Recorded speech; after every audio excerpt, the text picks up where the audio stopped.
Good morning बेटा। Can you all hear me?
Last day अपने second chapter से जो वो कंप्लीट करते हैं स्टार्ट करेंगे।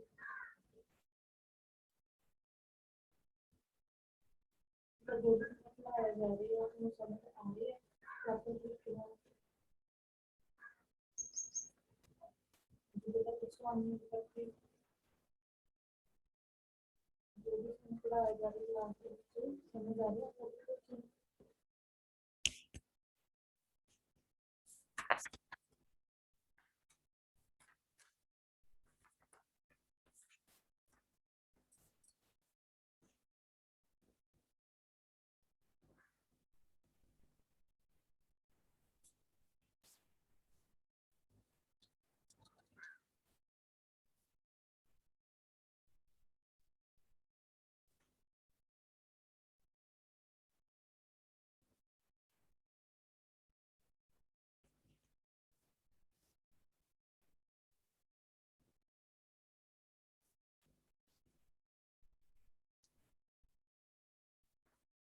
बताओ प्लीज रिस्पॉन्स जिसको बच्चे कुछ मास्किंग करके इंटरनेट करना समझ आ गई इन सारा कुछ पढ़ाया जा रहा है। यस और नो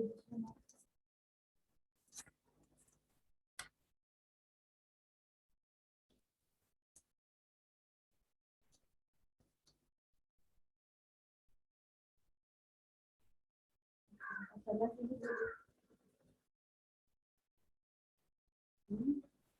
इसका रिस्पॉन्स करा करो ना कि एकदम कुछ नहीं कर देखो कुछ उसके बाद फिर पूरा लेक्चर अपन स्टडी करनी पूरा पढ़ना है तो कुछ नहीं तो वीडियो क्या जाएगा तो रिस्पॉन्स करा करो आगे फर्स्ट देखिएगा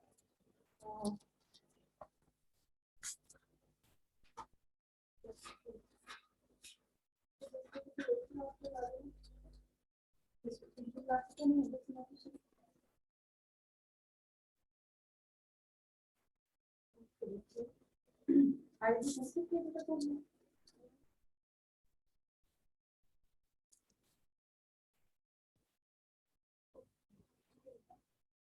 तो मैं स्टार्ट करता हूँ।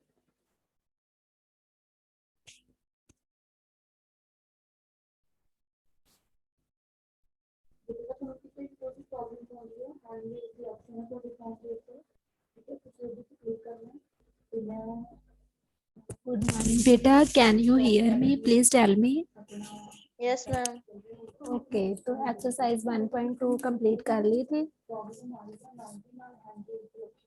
Yes ma'am. हो गई सारी? हाँ जी मैम। कोई डाउट हो? No ma'am. ओके, तो नेक्स्ट टॉपिक स्टार्ट कर रहे हैं आज। एक्सरसाइज 1.2 के बाद नेक्स्ट आज 1.3 के लिए करेंगे। तो इस थर्ड टॉपिक है हमारा सबसेट। सबसेट का मतलब क्या होता है? सब वर्ड से वैसे भी हम समझते हैं, मान लो कोई टॉपिक है ना, उसके अंदर उसके बाद क्या आते होते हैं उसके सब टॉपिक्स, है ना। तो उसी तरह सब सेट होगा जो सेट के अंदर, मतलब मान लो जैसे एक मैंने नेचुरल बोल दिया, एक सेट है, set of natural number a is equal to, जैसे सपोज कर लो मैंने बोल दिया कि a is a set of natural numbers, ठीक है। और उसके बाद मैंने फर्दर बोल दिया कि b इज इक्वल टू 1 2 3 4 5, ठीक है। तो यहाँ से हम क्या बोल सकते हैं कि जो b है वो क्या है, a का सबसेट है। कैसे? बिकॉज a तो पूरा सेट है, लेकिन b में भी नेचुरल नंबर्स ही हैं, लेकिन कौन से नेचुरल नंबर्स हैं जो क्या है 5 से लेस है, ठीक है। तो सबसेट वर्ड का क्या मतलब होगा कि अगर हमारे पास तो दो सेट्स हों और उन दोनों में से जो एक सेट हो उसके सारे एलिमेंट्स दूसरे सेट में भी हमें मिले, अब जिसमें मिलेंगे हमें वो क्या हो जाएगा, उसका सुपर सेट हो जाएगा। यहाँ पे a को हम क्या बोलेंगे, a is the superset of b and b is the subset of a। Super word से ही हमें पता चल गया कि उसके पास तो सारे एलिमेंट्स होंगे और b का एवरी एलिमेंट इन a। अब क्या हो रहा है, b का हर एक एलिमेंट क्या है, a सेट में है, तो b क्या हो गया, a का सबसेट। और a क्या है, a में तो सारे नेचुरल नंबर्स हैं, है ना, तो a क्या है, b का सुपर सेट, ठीक है। क्लियर है ये? अब देखो एग्जाम्पल, जैसे x क्या गिवन है हमारे पास, set of all students in your school, और y क्या है, set of all students in your class. अब x क्या है, x में तो सारे स्कूल के स्टूडेंट हैं, लेकिन y में कौन से स्टूडेंट्स हैं, ओनली आपकी क्लास की। तो y इसका सब पार्ट बन रहा है ना, y is the part of x, तो हम क्या बोल सकते हैं कि y is the subset of x and x is the superset of y। और इसकी रिप्रेजेंटेशन कैसे है, देखो ये वाले, ये लेफ्ट साइड की तरफ हम u का फेस खोलते हैं, ठीक है। इसको, इसका मतलब क्या होता है, सबसेट, ठीक है। यहाँ पे क्या है, y is the subset of x, और ये किसकी तरफ ओपन रहता है, जो सुपर हो, है ना। x क्या है यहाँ पे, सुपर सेट ऑफ y। इसको हम कैसे बोलेंगे, इसकी प्रोनाउंसिएशन क्या होगी, अगर y यहाँ पे होगा, y is the subset of x and x is the superset of y, ठीक है। बिकॉज y इज कंटेन, इसका मतलब क्या है, this is contained in y, सारा हमें किस में मिल रहा है, x में। y में हम सिर्फ क्लास के स्टूडेंट्स की बात कर रहे थे, लेकिन x में हम कौन से स्टूडेंट्स की बात कर रहे हैं, पूरे स्कूल के स्टूडेंट्स की बात कर रहे हैं। क्लियर है सबसेट का? Yes, ma'am. ठीक है। देखो इसके बाद इसकी डेफिनेशन को कैसे लिख सकते हैं हम सिंपल वर्ड्स में, a is the subset of b if a belongs to a। इसको हम एप्सिलॉन को बिलोंग्स टू बोलते हैं, इसको हम इस सिंबल को इम्प्लाइज बोलते हैं मैथ्स में, ठीक है। दिस सिंबल को हम कैसे यूज करते हैं, implies. a is the subset of b if a belongs to a implies that a belongs to b।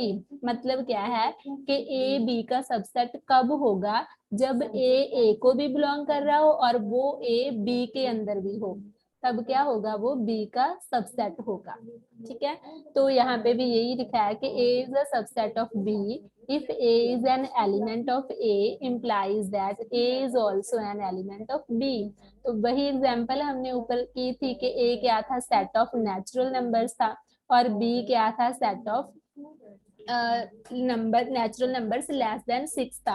अब b का हर एक एलिमेंट हमें किस में मिल रहा था, a में मिल रहा था, तो b क्या हो गया था, a का सबसेट हो गया था, ठीक है। अगर ऐसा हो हमारे पास कि दोनों ही इक्वल आ जाए, है ना, कि हमें कोई सेट दे दिया, ऐसा सेट दे दिया जिसमें क्या है हमारे पास, a is equal to 1, 2, 3 bracket close, और b इज इक्वल टू 1, 2। अब इसमें ये बताओ कि a b का सबसेट है जब b a का सबसेट है।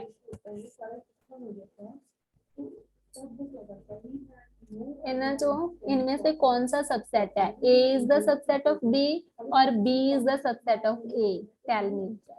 B is subset of A. हाँ, बिकॉज बी के सारे एलिमेंट ए में मिल रहे हैं। ए क्या है? ए सुपर सेट है बी का। A is the superset of B and B is the subset of A. अगर मैं ऐसा कर दूं कि बी के अंदर भी एक एलिमेंट और आ गया 3, अब इन दोनों में क्या हो गया? ए भी बी का सबसेट है और बी भी ए का सबसेट है। तो ऐसे केस में क्या हो जाता है? देखो, A is the subset of B and B is the subset of A. इसको हम, जैसे हम एक एरो वाले को इम्प्लाइज बोलते हैं, उसी तरह जब हम दोनों तरफ ऐसे डाल दें, इसका मतलब होता है if and only if. It is read as if and only if, जिसको हम ऐसे भी लिखते हैं शॉर्ट फॉर्म में IFF। इसका मतलब है इफ एंड ओनली इफ। ये 2 वे इम्प्लीकेशन शो करता है। ये 1 वे इम्प्लीकेशन था, ये 2 वे इम्प्लीकेशन, कि अगर ए बी का सबसेट है, बी ए का सबसेट है। ये कब पॉसिबल है? जब दोनों सेट क्या हो? इक्वल हो। ये सिर्फ तो ही पॉसिबल है अगर दोनों ही सेट क्या हो? इक्वल हो हमारे पास। ओनली तो ही ऐसा होगा कि दोनों एक दूसरे के सबसेट होंगे और दोनों ही क्या आ गए? इक्वल आ गए। ठीक है।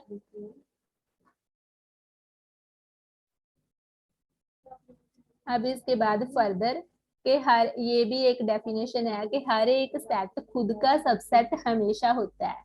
Every set A is a subset of itself. ये यहीं से बना है ना। ए और बी तो इक्वल थे आपस में, तो वो एक दूसरे के भी सबसेट होंगे हमेशा, बिकॉज ए में जितने एलिमेंट थे 1 2 3, सेम एलिमेंट बी के अंदर भी थे, तो वो दोनों एक, हर एक सबसेट अपना सबसेट हमेशा होता है। Every set A is a subset of itself, that is a हमेशा सबसेट होता है ए का। अब एम्प्टी सेट होता है जो फाई, उसके पास कोई एलिमेंट नहीं होते, तो फाई को तो हम हर एक सबसेट, हर एक सेट का ही सबसेट बोल सकते हैं। ठीक है। तो ये नंबर ऑफ सबसेट्स अगर हमें कैलकुलेट करने हो तो उसमें यूज होगा। देखो, मान लो हमारे पास ऐसे है, ए इज इक्वल टू 1, 2, 3, और हमें बोल दिया कि इसके सबसेट बताओ कि नंबर ऑफ सबसेट्स कितने हैं। हमें क्या फाइंड करना है? Number of subsets. ऐसे क्वेश्चन बनेंगे कि नंबर ऑफ सबसेट्स फाइंड करो, ये फाइंड करना है। तो क्या करोगे आप? नंबर ऑफ सबसेट्स को ऐसे रिप्रेजेंट करेंगे, स्मॉल n के साथ, n कॉम ए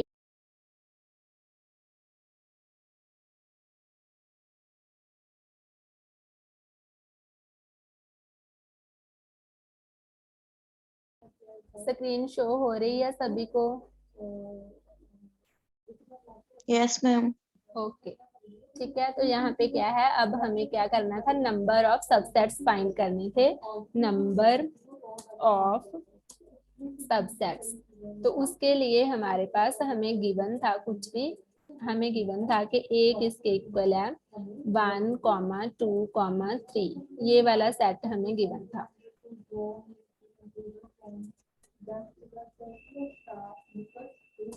ठीक है। तो नंबर ऑफ सबसेट अगर फाइंड करनी हो तो सबसे पहले तो हम इसके सबसेट को कैसे लिखते हैं? हम नंबर ऑफ सबसेट्स को ऐसे ही लिखते हैं। सबसे फर्स्ट क्या है कि एवरी सबसेट खुद का सबसेट होता है। ठीक है। और सेकंड थिंग क्या है? 2 चीजें याद रखनी है कि फाई भी हमेशा, एम्प्टी सेट भी हर एक सेट का सबसेट होता है। तो सबसे पहले हम खाली लिखेंगे कि फाई क्या है। सबसे फर्स्ट में हमें ऐसे लिखना है फाई। ठीक है। फाई का नहीं है सिंबल, फाई को हम एक और से खाली ब्रैकेट से भी डिनोट करते हैं। फर्स्ट सबसेट कौन सा हो गया? फाई। सेकंड सबसेट क्या हो गया? अब हम बनाएंगे, देखो, पहले अकेला 1 आ गया, फिर फर्दर सबसेट लिखेंगे हम 2 भी तो इसका सबसेट है, फिर कॉमा 3 भी क्या है? सबसेट है ना। फिर उसके बाद अब हम इनको कंबाइन करके भी लिख सकते हैं 1 and 2, ये भी इसका सबसेट है। और फर्दर हम क्या लिख सकते हैं? 1 के साथ 3 लिख सकते हैं, है ना। तो ये भी इसका सबसेट हो गया। फिर कॉमा, अब 1 के साथ और कोई तो नहीं आएगा, 1 के साथ 2 भी आ गया, 3 भी आ गया। अब 2 के साथ हम कौन सा लिख सकते हैं? 3। और हमें 2 चीजें ध्यान में रखनी है कि एक तो एम्प्टी सेट हर एक सेट का सबसेट होता है, सेकंड हर एक सेट खुद का भी सबसेट होता है। मतलब हम कंप्लीट को भी लिखेंगे 1 2 3, तो कितने नंबर ऑफ सबसेट्स आ गए अगर हम इनको काउंट करें? 1 2 3 4 5 6 7 8। तो क्या हुआ हमारे पास कि अगर हमारे पास कोई ऐसा एलिमेंट सेट था जिसमें कितने नंबर ऑफ एलिमेंट थे? 3, तो उनके कितने नंबर ऑफ सबसेट बन गए? 8 बन गए। और वो 8 कैसे बने हैं? Number of subsets is equal to 8 आ गया इसका आंसर। ठीक है, 8 एक तो इन तीनों एलिमेंट्स को यूज करके बना लिया। एक हमें दो डेफिनेशन याद रखनी है कि एम्प्टी सेट हर एक सबसेट का सबसेट होता है हर एक सेट का, और एक सेकेंड थिंग हर एक सेट खुद का भी सबसेट होता है। तो नंबर ऑफ सबसेट्स में ये दो तो हर किसी में आएंगे, एक एम्प्टी एंड एक वो सेट, ये दोनों हर किसी में आएंगे। और बाकी सभी को हमने सब पार्ट्स में ऐसे अलग अलग करके देखना है कि कितने हम इसको कितने पार्ट्स में डिवाइड कर सकते हैं, और किसी को रिपीट नहीं करना। देखो ऐसे ऑर्डर तो फर्क ही नहीं पड़ता, चाहे 1 2 लिखा हो चाहे 2 1, तो एक ही लिखना है हमने। पहले हम 1 के साथ देखेंगे, पहले सिंगल सिंगल लिखेंगे, सबसे पहले एम्प्टी लिखेंगे, फिर सिंगल सिंगल 1 2 3। उसके बाद हम 1 के साथ 2, 1 के साथ 3। अब 1 के साथ लिखने के लिए अगर 4 होता तो 4 आता, 4 तो था ही नहीं। तो अब 2 के साथ 3, 2 के साथ 1 वाला केस ऑलरेडी हो चुका है। ठीक है, 1 के साथ 3 वाला केस भी ऑलरेडी हो गया। 1 2 3 को तीनों को कंबाइन करके लिख दिया, तो नंबर ऑफ सबसेट्स को काउंट कर लिया, कितना आ गया? 8। ये हो गया आपका आंसर। क्लियर है इतना? Yes, ma'am. ठीक है, इसी तरह अगर मान लो a इज इक्वल टू हमें गिवन होता, सपोज कर लो बाउल्स दिए हैं, कुछ भी दिया है a e, ठीक है, 2 ही गिवन है।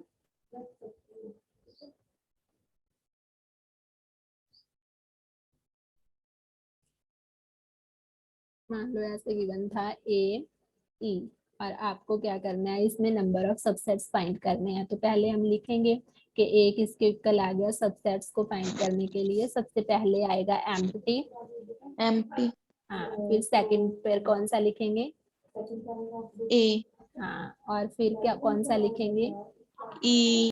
यस, अब फोर्थ कौन सा लिखेंगे? Same A. E.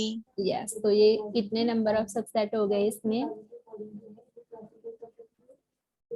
Number of subset count करो, 1 2 3 4। 4, ma'am. हाँ, तो अगर हमारे पास 2 वाला एलिमेंट था, 2 एलिमेंट्स का सेट था तो कितने आए? 4। जब 3 एलिमेंट्स का सेट था तब कितने आए? 8, है ना। इसी तरह जब हम फर्दर 4 एलिमेंट्स का सेट लेंगे, है ना, तो मान लो अब हमारे पास 4 है। a is equal to suppose कर लो 1 3 7 9 4 है। ठीक है, अब इसके फाइंड आउट करते हैं। तो इसके जब फाइंड आउट करेंगे हम, तो सबसे पहले क्या आएगा? एम्प्टी। Empty. हाँ, फिर सेकंड पे कौन सा आएगा? 1, फिर आएगा 3. 7 7. 9. 9। अब 1 3 7 9. नहीं, गलत कर रहे हो, फर्स्ट को देखो, तभी मैं करवा रही थी। फर्स्ट में क्या करना था, पहले सारे सिंगल सिंगल लिखे हैं, फिर 2 2 लिखे हैं, फिर 3 केस वाले लिखे हैं, बस फिर खत्म हो Okay. गया वो। अब 1 के साथ पहले कौन सा आएगा? 1 के साथ 3. हाँ, तो फिर अब 1 के साथ एक और लिखेंगे। 7. हाँ, फिर 1 के साथ और भी आएगा यहाँ। 9. हाँ, और आ गया 1 के साथ 9। ठीक है, अब खत्म हो गया। अब 3 के साथ वाले लिखेंगे। 3 के साथ 7. 3 के साथ 7 और 3 के साथ 9. 3 के साथ 9। ठीक है, 3 का फिनिश हो गया। अब कौन सा आ गया? 7 7, 9. 7,9 कंप्लीट हो गया। अब 3 वाले लिखोगे।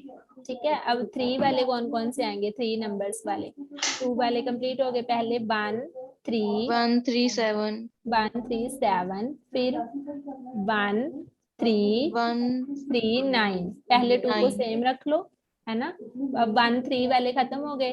अब 1 के साथ हम 7 ले लेते हैं, है ना। 1 7 9। ठीक है, 1 7 9 वाला एक ही आएगा। 1 7 3 वाला ऑलरेडी हो गया है। ठीक है, अब उसी तरह अब हम 3 के साथ लेंगे। 3 के साथ कौन कौन से आएंगे? 3 3 7 9. 3 7 9, 3 के साथ बाकी सबका हो चुका है, 3 7 1 ये हो चुका है ना, 3 9 1 भी हो चुका है, ऑर्डर फर्क नहीं पड़ता। अब कितने, अब लास्ट कौन सा रह जाएगा जिसमें 4 के 4 आएंगे सेम, 1 3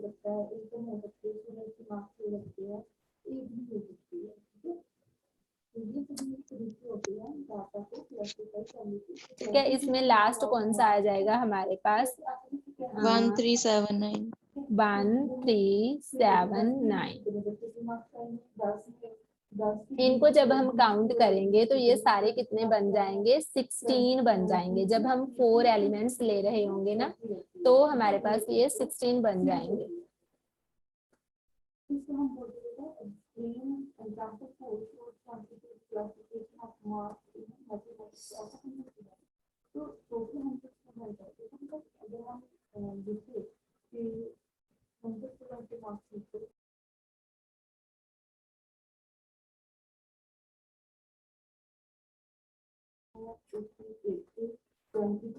स्क्रीन शो हो रही है बेटा?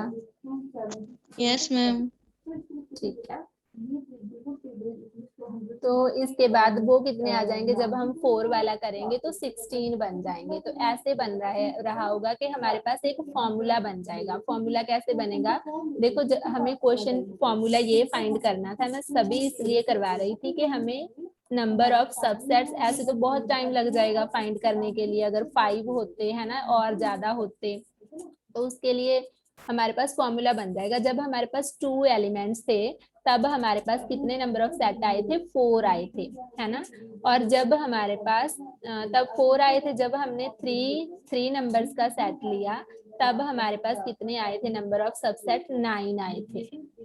3 में कितने आए थे, 8 आए थे, है ना। और जब हमने 4 नंबर ऑफ एलिमेंट्स का सेट लिया तब हमारे पास कितने आए थे, 16 आए थे। अब इसको देखो ये क्या बन रहा है यहाँ पे, 16 किसके इक्वल होता है हमारे पास, 2 रेज टू पावर, अगर हम करें 2 रेज टू पावर 4 क्या होता है, 16। उसी तरह 8 किसके इक्वल होता है, 2 रेज टू पावर 3, है ना। और 4 3 किसके इक्वल होता है, 2 2 raised to power 2। हाँ, तो 2 रेज टू पावर क्या हो गया, 2।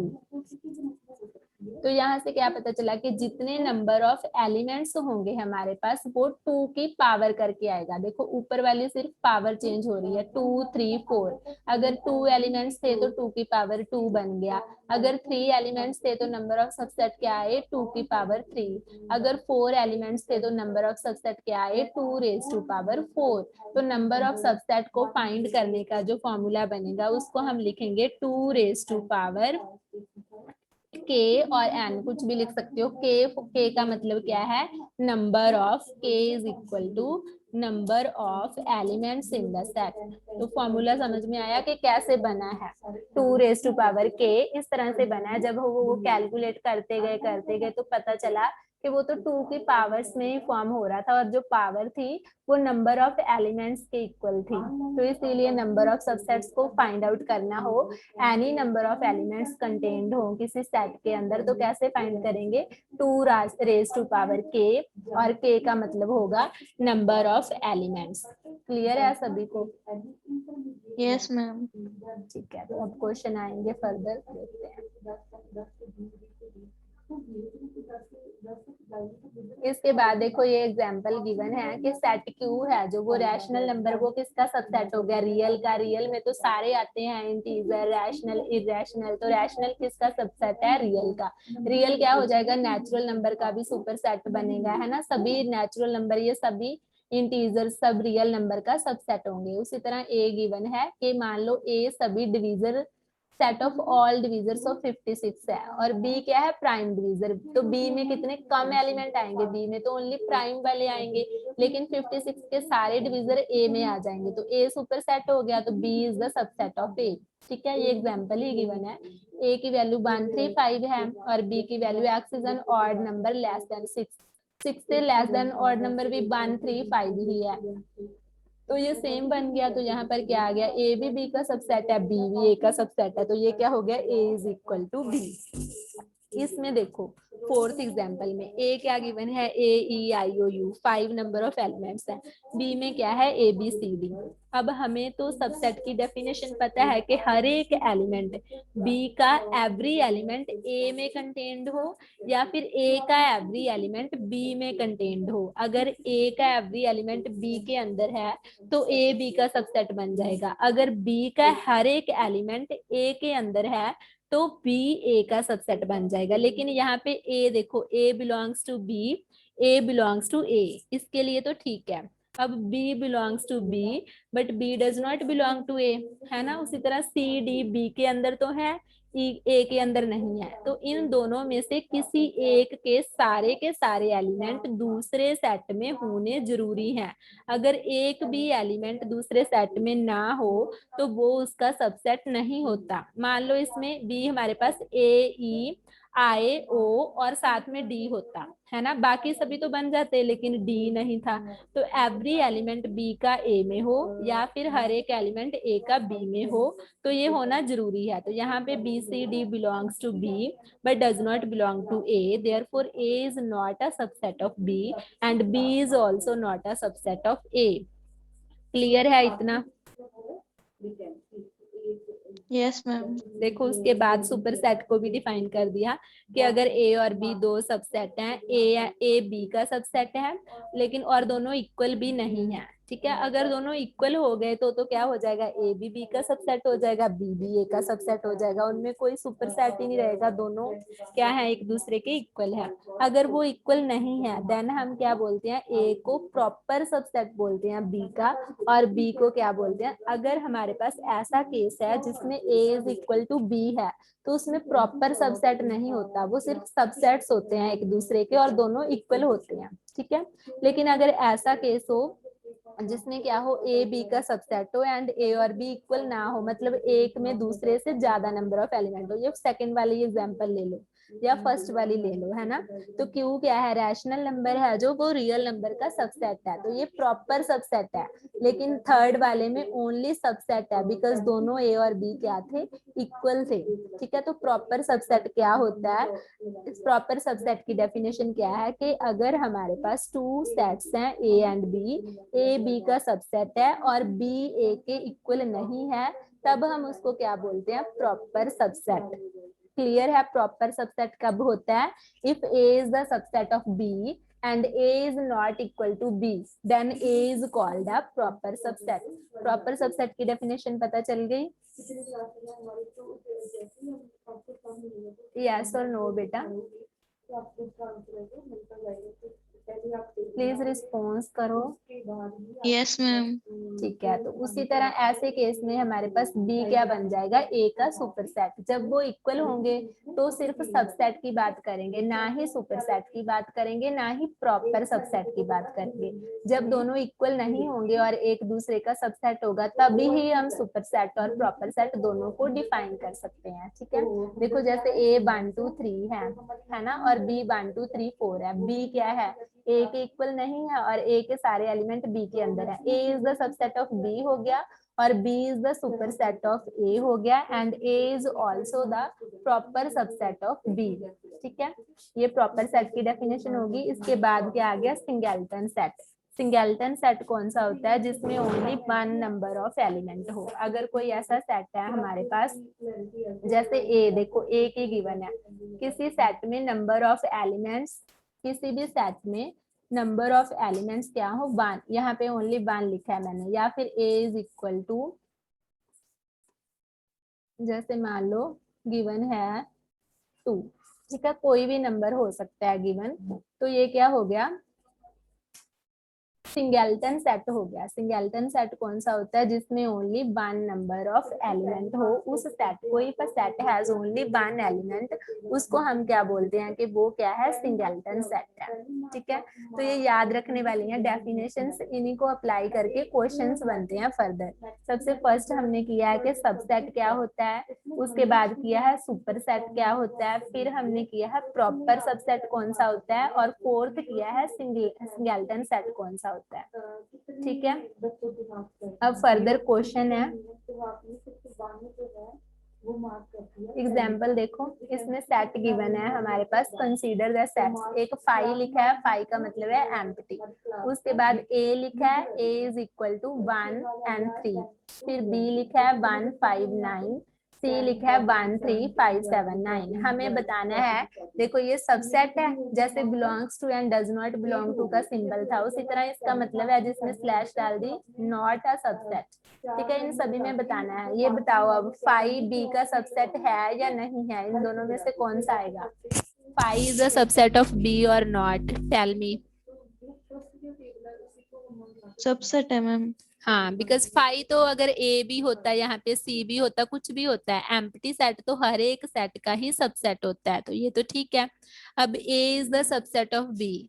ए में देखो, ए में है 1 and 3, बी में है 1 5 9। 1 belongs to A, 1 also belongs to B, but 3 belongs to A, but 3 does not belong to B. तो क्या हो गया, हमें तो डेफिनेशन पता है कि सबसेट की क्या होती है, कि every element of a set दूसरे एलिमेंट का भी, दूसरे सेट का भी एलिमेंट होना चाहिए, उसमें भी कंटेन्ड होना चाहिए। अब ए का एलिमेंट जो 3 है वो बी के अंदर तो नहीं है, तो यहाँ क्या आ गया, A is not the subset of B as 3 belongs to A and 3 not belongs to B.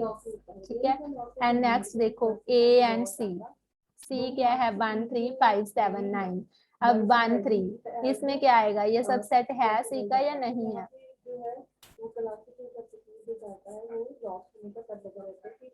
A is the subset of C or not? Tell me.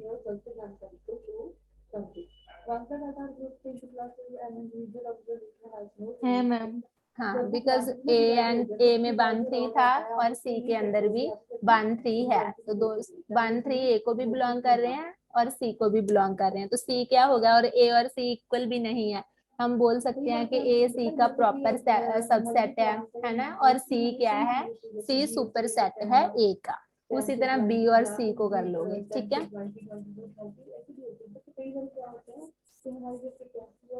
Next example देखो, a is equal to A E I O U and b is equal to A B C D. यहाँ पे भी यही पूछा है कि क्या a subset है b का। नो, ये नहीं है, बिकॉज क्यों नहीं है, देखो बी सी डी जो है वो b को तो बिलोंग करते हैं बट a को नहीं करते, है ना। इस b a subset of a। अब b a का, ये हम ऑलरेडी ऊपर भी कर चुके हैं।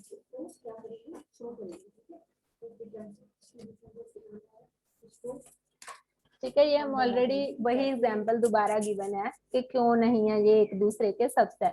तो ये क्लियर ही हो रहा है कि ए के सारे एलिमेंट बी के अंदर नहीं है, बी के सारे एलिमेंट ए के अंदर नहीं है, तो इसीलिए ये दोनों सब एक दूसरे के सबसेट नहीं है। उसके बाद नेक्स्ट एग्जांपल में A B C 3 subset given है। कहते ए बी को बिलोंग करता है और बी सी का सबसेट है। Is it true that A is the subset of C? If not, given example. अब ए बी को बिलोंग करता है, मतलब क्या है कि ए में जितने भी एलिमेंट होंगे वो सारे बी के अंदर होंगे। ठीक है, और बी सी का सबसेट है, इसका क्या मतलब है कि बी के अंदर जितने भी एलिमेंट होंगे वो सारे सी के सबसेट होंगे। तो अब ए सी का सबसेट है या नहीं, देखो इसके लिए एग्जांपल की है कि लेट कर लिया ए के अंदर कितना था 1, और बी क्या था, बी को कंसीडर किया है 1 and 2। ठीक है, सबसेट एक बी के अंदर, बी को ऐसे क्यों लिया है, बिकॉज हमें पता है ए बिलोंग्स टू, यहाँ पे सबसेट बनेगा, बिलोंग्स टू नहीं है, ये गलती हुई है। A is the subset of B.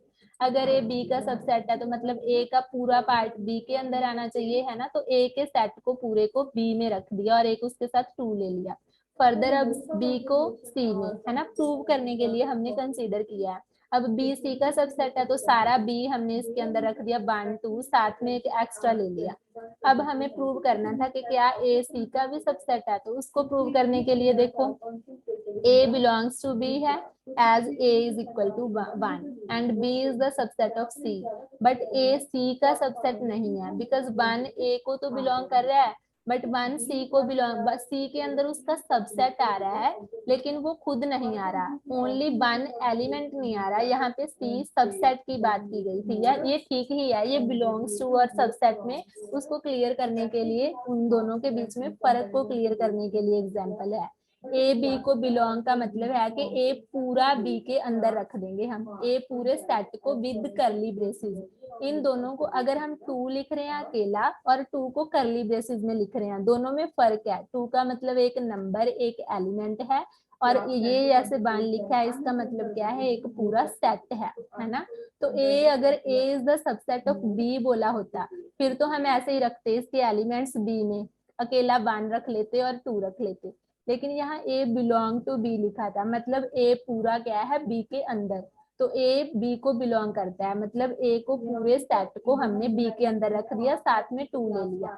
उसके बाद बी द सबसेट ऑफ सी, अब हम ओनली एलिमेंट रखेंगे। इसका एलिमेंट एक तो पूरा ब्रैकेट्स में है 1, तो वो रख लिया। 2 को ऐसे ही लिख लिया है ना, कॉमा, साथ में 3 लिख लिया। अब जब हम ए और सी को देखेंगे तो इसमें एक बान भी होना चाहिए था। सी हमारा कैसे होना चाहिए था, एक साथ में बान कॉमे में होना चाहिए था, मतलब अलग से सबसेट बना के नहीं होना चाहिए था। ठीक है, तो वो बान बिलोंग्स टू ए तो है एलिमेंट, बट इसमें बान एज एन एलिमेंट नहीं है, बान एज अ सेट है, एज अ सबसेट है। देयरफॉर क्या हो गया, तो ये ऐसे सबसेट, किसी element of a set can never be a subset of itself. ठीक है, किसी सेट, एक पूरा सेट खुद का सबसेट हमेशा होता है, लेकिन एक सेट का एलिमेंट अपने आप का सबसेट नहीं होता। ठीक है, तो हम बान और सबसेट, उसके सबसेट को अलग अलग देखते हैं। बान का मतलब एलिमेंट है, इसका मतलब अगर ब्रैकेट्स में लिखा है उसका सबसेट है। ठीक है, अगर हमने ऐसे बान की बात कर रहे हैं अकेले की, तो बान क्या है, इसका एलिमेंट है। अगर हम इस पूरे की बात कर रहे हैं तो वो क्या है, इसका सबसेट है ना, लेकिन इसी के इक्वल है, तो वो क्या है, सबसेट है। तो इसीलिए यहाँ पे क्या आ गया, नो आ गया। क्लियर है सभी को ये?